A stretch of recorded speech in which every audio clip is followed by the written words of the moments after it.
এরপর এইখানে একটা কথা ঢুকাচ্ছি, এটাও কোরআনের কথা। আমরা নামাজ পড়লে সূরা ফাতিহা পড়ি না পড়ি না? কথা বলেন।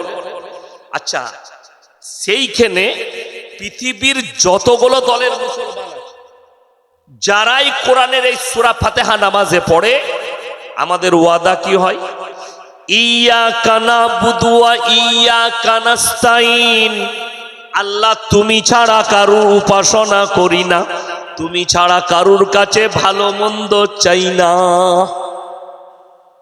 সূরা ফাতিহা, এই সূরা ফাতিহায় মানুষ নামাজে দাঁড়িয়ে আল্লাহর কাছে ওয়াদা করে।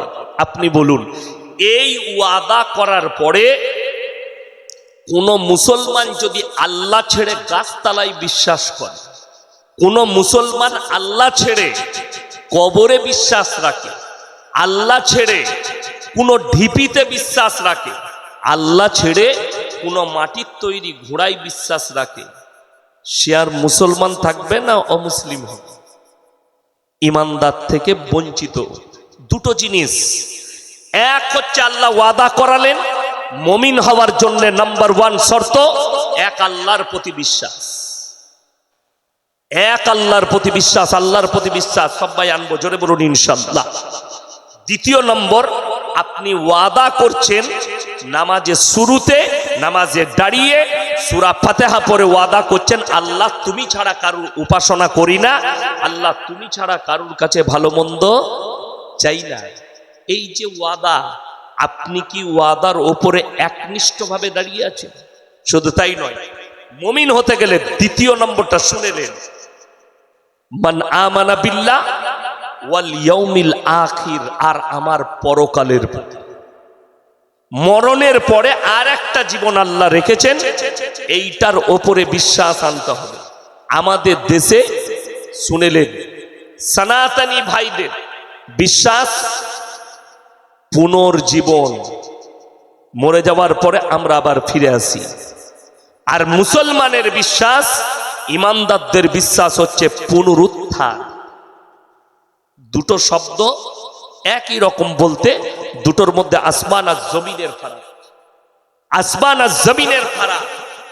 একজন বললে পুনর্জীবন, মরে যাওয়ার পরে আবার আমরা ফিরে আসব, আর আল্লাহ কোরআনে এবং রাসূল আকরাম সাল্লাল্লাহু আলাইহি সাল্লামের দ্বারা বার্তা দিলেন পুনরুত্থান।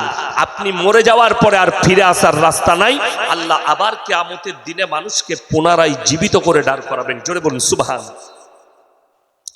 এই বিশ্বাসটা কতটা গ্রহণযোগ্য, তার কয়েকটা প্রুফ আছে কোরআনে, কয়েকটা দলিল আছে, মারাত্মক দলিল। সূরা কিয়ামত, আল্লাহ নবী জনাবে মুহাম্মদুর রাসূলুল্লাহ সকলে বলুন সাল্লাল্লাহু আলাইহি সাল্লাম, বেঈমান কাফেররা নবীজিকে একাধিকবার প্রশ্ন করেছে।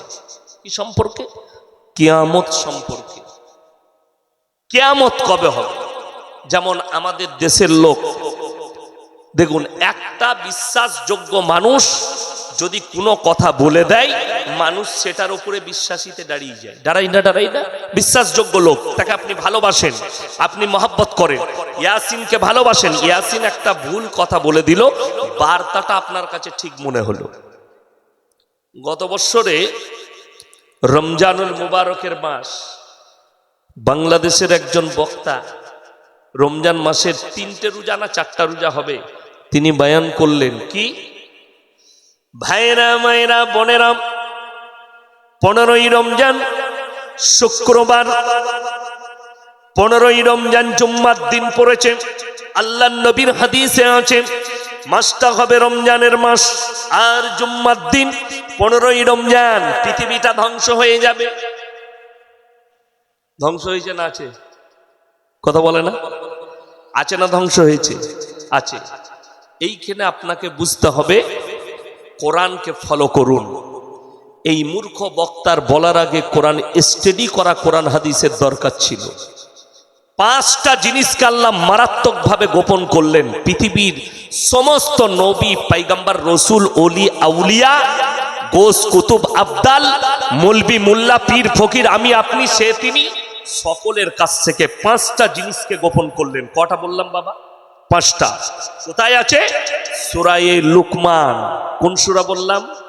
সূরা লুকমান একবারই শেষ আয়াত, ইন্নাল্লাহা ইনদাহু ইলমুস সাআহ, কিয়ামত কবে হবে আমি আল্লাহ ছাড়া পৃথিবীর কেউ জানে না। সুবহানাল্লাহ, আল্লাহ এটা নিজে বললেন, তার দলিলও আছে। আল্লাহ নবী সাল্লাল্লাহু আলাইহি সাল্লামকে বেঈমান কাফেররা একটা মারাত্মক প্রশ্ন করেছে, ইয়াসআলু আইয়ানা ইয়াউমুল কিয়ামা। হে নবী, আপনি মানুষকে ভীত কম্পিত করছেন, কিয়ামত সম্পর্কে বর্ণনা দিচ্ছেন, একবার বলুন কিয়ামতটা কবে হবে, মানুষকে জানিয়ে দেন তারিখটা। আল্লাহর কসম, আল্লাহ এখানে উত্তর দিয়েছেন, কিন্তু তারিখটা নবীকে বলেননি।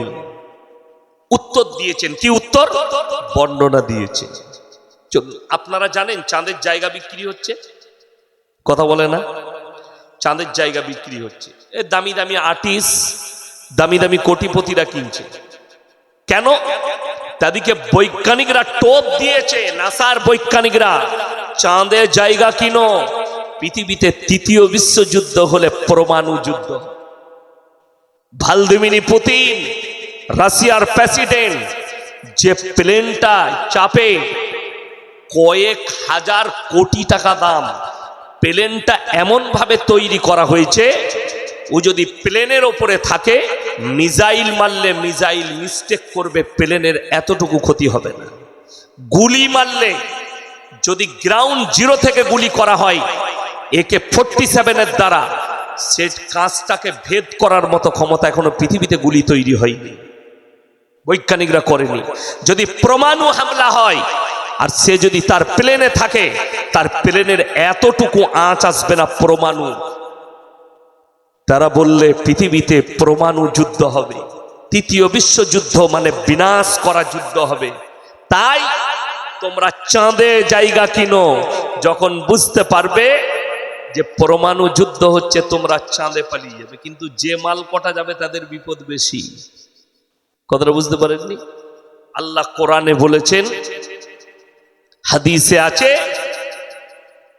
ইসরাফিল আলাইহিস সালাতু ওয়াস সালাম সিঙ্গার মধ্যে ফুঁক দেবেন, ওপরকার মাটি 40 গজ নিচে চলে যাবে, ধ্বংস হবে পৃথিবীটা। কোরআন খুলুন, আল্লাহর নবীকে বেঈমান কাফেররা বলেছে, ইয়াসআলু আইয়ানা ইয়াউমুল কিয়ামা, হে নবী কিয়ামতটা কবে হবে বলুন। আমার আল্লাহ উত্তর দিচ্ছেন, তাদেরকে শুনিয়ে দাও, ফাইদা বারিকাল বাসার, সেদিনে তোমাদের চোখগুলো স্থির হয়ে দাঁড়িয়ে যাবে। কোরআন, তোমাদের চোখগুলো স্থির হবে সেই দিনে, যেদিনে তোমরা দেখতে পাবে কি? শুনেলেন? আশ্চর্য, চোখ স্থির কাকে বলে? আপনি যদি সকালবেলায় উঠে চাপড়া টাউনে যান, চাপড়া বাটারে মাছ কিনতে গেছেন, আর দেখলেন মার্কেটে এসছে একটা 25 কেজি ওজনের কাতলা, আপনার কি হবে? ও আল্লাহ! চোখটা বেরোবে না? বেরোবে না। চোখ দাঁড়াবে না? দাঁড়াবে না। এই শব্দই আল্লাহ ব্যবহার করেছেন, ফাইদা বারিকাল বাসার, তোমাদের চোখগুলো আসমানের দিকে তাকিয়ে স্থির হয়ে দাঁড়িয়ে যাবে। ওয়া খাসাফাল কামার, যেদিনে চন্দ্রকে আলোহীন করে দেয়া হবে। ওয়া জুমিয়া শামসু ওয়াল কামার, চাঁদ আর সূর্যকে একটা রাস্তায় টক্কর খাইয়ে দেব, পৃথিবীটা তছনছ হয়ে যাবে। আপনারা মনে করছেন বেঈমান কাফেররা কি মেহনত করেছে? পৃথিবীর বিজ্ঞান যতগুলো কথা লিখেছে, স্কুলে আমাদের বাচ্চারা যে ইতিহাস পড়ছে, বিজ্ঞান পড়ছে, পুরোটাই কোরআনের বিরুদ্ধে তারা ছেপেছে। যটা লিখেছে কোরআনের বিপক্ষে লিখেছে। যদি কোনো বিজ্ঞানের স্টুডেন্ট থাকেন বলে দিচ্ছি, সূরা ইয়াসিন, কুল্লু ফি ফালাকি ইয়াসবাহুন, নবমণ্ডলে যা আছে তারা যেন নিজের নিজের কক্ষপথে চলমান। বিজ্ঞান বলে দিলে পৃথিবীটা ঘুরছে, চন্দ্র সূর্য দাঁড়িয়ে আছে, বলেছেন।